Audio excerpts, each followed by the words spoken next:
Hello, আসসালামু আলাইকুম everyone. আমার চ্যানেলে সবাইকে স্বাগতম। আজকেও আপনাদের মাঝে একটি রেসিপি নিয়ে হাজির হলাম। তো আজকে বানাবো ডালের বড়া।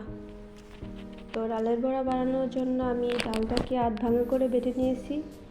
তো এর ভিতর দিয়ে দিলাম আমি পেঁয়াজ কুচি, কাঁচামরিচ কুচি, সামান্য হলুদের গুঁড়ো, এখন দিয়ে দেবো লবণ। তো ডালের বড়ায় আজকে আমি এক প্যাকেট নুডলসের মশলা ইউজ করছি। তো আপনাদের যদি ভালো লাগে আপনারা ইউজ করে দেখতে পারেন, আশা করছি ভালো লাগবে। তো এখন আমি বড়াগুলো ভালো করে ভেজে নেব।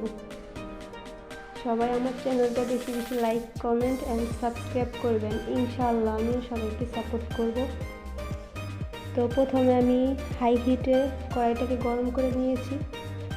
এখন আমি লো হিটে রেখে বড়াগুলো ভেজে নেব। তো পুরো ভিডিও জুড়ে সবাই আমার সাথেই থাকুন।